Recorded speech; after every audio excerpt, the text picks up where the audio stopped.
Assalamu alaikum dear students, this is Qamar Sumaira from the Department of English, USP Multan.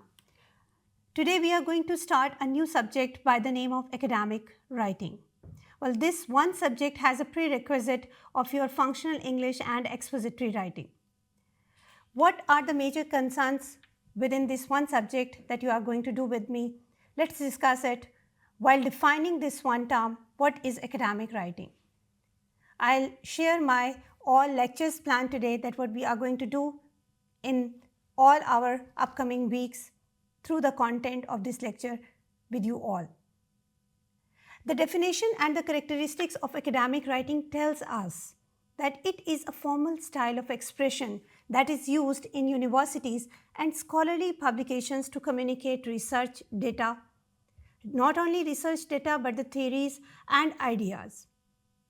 What are the significant points that we need to remember this one subject? Remember that this kind of writing is always evidence-based. Now, what do we mean by evidence? Evidence means the proof, whatever you are writing as a statement in your document. You are providing the evidence of your all the given details with the help of the examples, augmentations, or might be the descriptions and the narrated paragraphs. It claims that must be supported by the credible sources and the data citations. So it means whatever you are providing the document as a proof, it must be cited with some authentic citation. And by citation, we will discuss it definitely, and you will read it through your research methodology, that citations are the ways that how do we put up some others' writing in our writing style. So it means if we are referring some other person's work, how do we are going to add up his or her work within our framework of the writing that is provided you the evidence of your, or might be the proof that whatever you are saying is according to the given pattern of that one topic or not. The style of such kind of academic writing is always formal. Why formal? Because it is objective and impersonal for sure.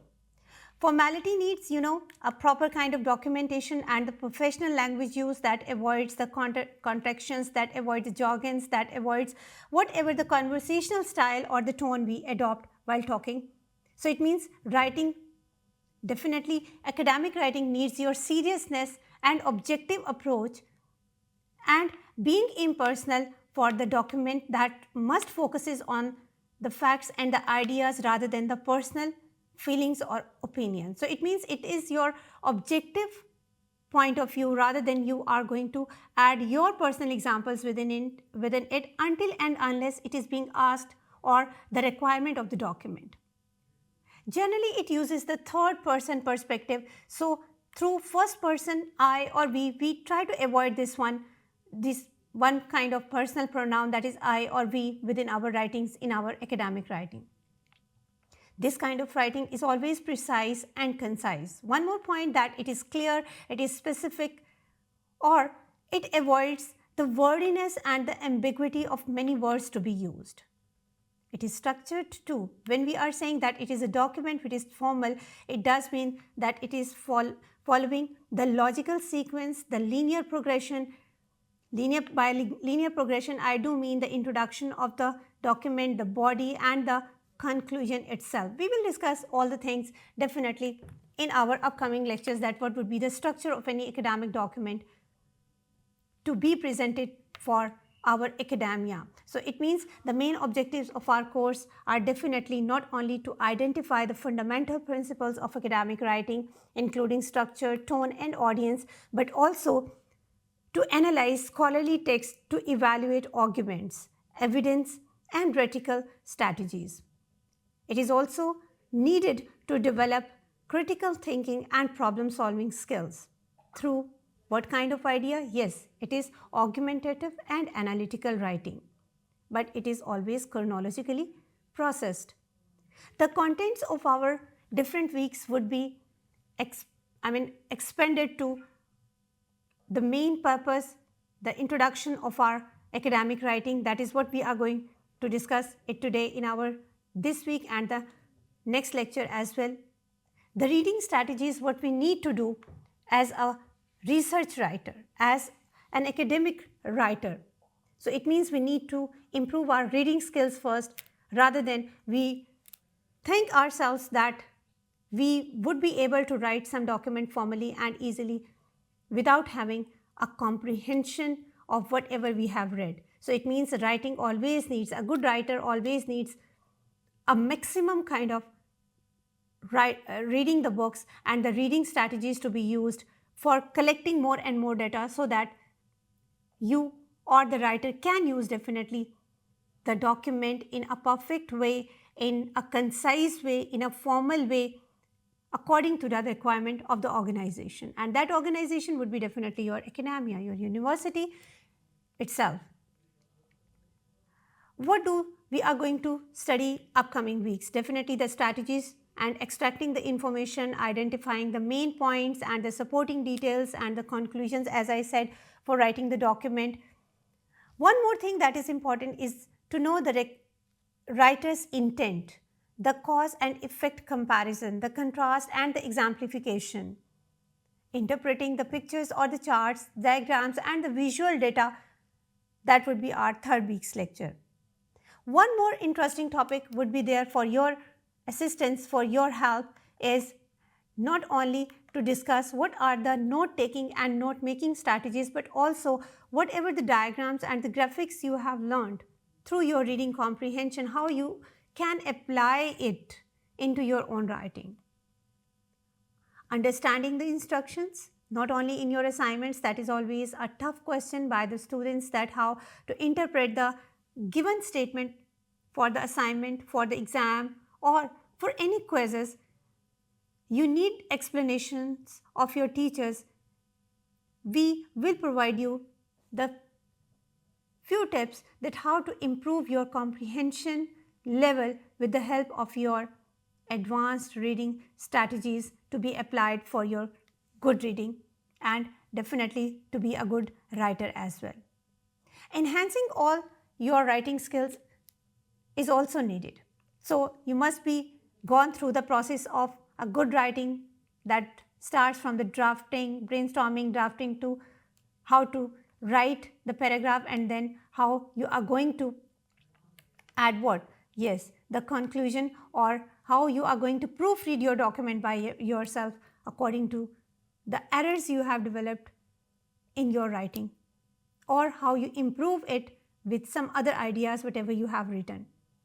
Being objective person, remember this one thing, formal documentation always need your impersonal involvement in the writing.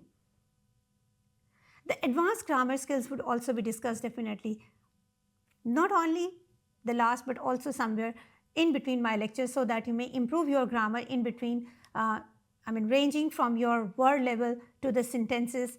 You may start from learning your grammar from the parts of speech, and then the different types of clauses and the sentences that we develop on the basis of the grammatical need we have for this one documentation. So let's discuss what are the main characteristics of our academic writing. Well, academic writing is a formal style of expression. I have already discussed it is a structured documentation, so it is used in universities and scholarly publications to communicate research data, theories and ideas. So it means all the things that we need for having it a formal, objective based document. It needs your personal care to collect your data for some purpose, and that purpose is the topic of your discussion for your academic writing. What are the main purposes of academic writing? Then why we are going to learn it through our lectures. Definitely we have always three main purposes to do any kind of communication that might be spoken or written, but as we are focusing writing, the very first main purpose of our learning this one subject is to inform or to report to our audience. Number two, to persuade through our writing that or to convince someone through our argumentation. And number three, to analyze or evaluate for synthesizing your all kind of work, whatever you have collected through your research. So it means it's all about from informing, persuading, and number three, analyzing the given data through your academic writing. So it's so how improving your skills to develop your personal documents to avoid plagiarism. Who would be the audience for whom you are writing? That's one question that we all need. Definitely the all kind of readers who are going to read us, those would be your examiners, those would be your all other fellows or colleagues who are going to find it out that what kind of things you are going to explore through your writing.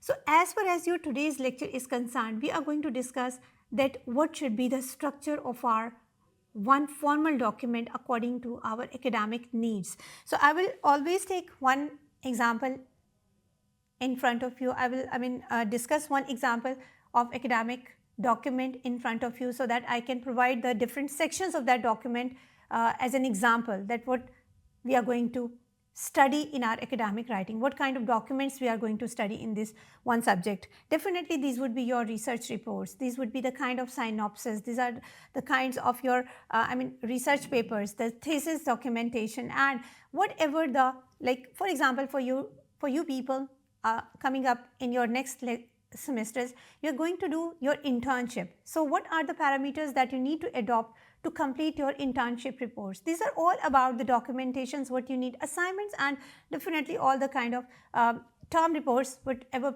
you people are going to go through, because different departments have different kind of documents to perform or to do from the students and to take from the students, and providing their grading, that what kind of writing styles they have. So writing is one of the skill that provides the authentication of your material, that provides the authentic basis of your knowledge. So whatever you are going to compile, definitely we can redraft it, we can add up some more things inside it, and for sure we can give a shape whatever of our document we need it. So we need to focus on the context, definitely what we need to cover, what we need to focus when we are writing such kind of document. Like for example, I would start from your assignments. What kind of topic you have been given, the context in which you have been bound to write down that one particular context. Sometimes it is problem solving, sometimes it is cause and effect, sometimes it is simply narrative, and sometimes you need description of something. So it means the context is needed to be understood first of all, that what kind of information you need to write your academic document. Number 2, write down your problem statement. Problem statement means that there exists some kind of gap in the studies and you need to solve out that problem that may arise from that research gap. Now that research gap, technically it is called research gap, but we call it the thing on which some studies have not already been addressed. So you have chosen that topic so that you may address it, or you may provide your statement of possibility about that one topic. So it identifies the specific issues, identifies the gap in the given studies, or addresses the research question. Definitely research gaps identifies that on which question you are going to explain your studies to find out the answer. And then there is a thesis statement, that is the central argument or main point of the paper or the research document or your assignment, which are, assignments are mostly your descriptive in nature. So we will take an example of research paper. The roadmap, it provides the outlining it provides, and definitely it provides you the research plan on which you need to work out. So what would be the structure of this kind of document? As I'm narrating the different kinds of documents, so we will focus all examples on a research paper. That what should be the face, what should be the parts, components, or what should be the kind of words we are going to use in our research paper. This is all about your today's discussion as an introductory lecture of your academic writing. Hope it will resolve many of your language issues, grammatical issues, and the formatting issues, that what kind of format we need. Like we have always been puzzled for documenting or for formatting of a letter or an application. So is the case with your academic documentation, that what kind of format we need.